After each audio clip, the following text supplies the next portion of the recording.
Opakai he pa pathin nang bo nahi lo pizza bol na pun silky silla na kisem na mel hoi koi man hil tim lo leile van chung hi a lo chan so e lo pi ben chung nung pathin Jehovah hat chung nung lo pi Emmanuel pathin ba choi long thang hoa lo pagai pathin nang jing ho ba choi ding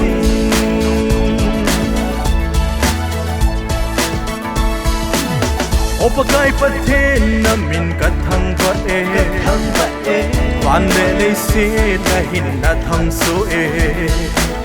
ton so hing jing hat chung nung pe và chơi na sang bên cả hin pe yu ve lâu pi bên chung nung pathin Jehovah hát chung nung lâu pi Emmanuel pathin ba chơi long thang hoa lo pagai pathin nang jing bo va chơi ding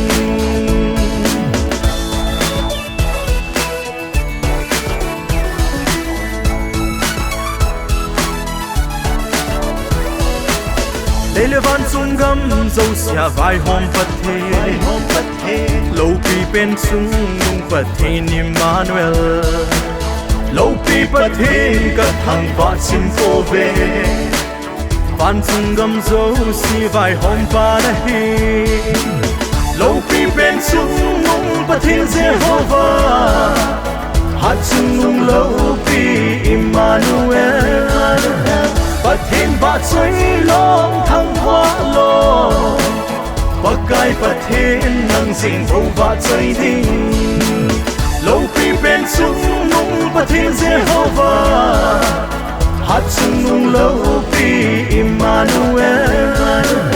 pathin ba choi long thang hoa lo pagai pathin nang jing bo va choi ding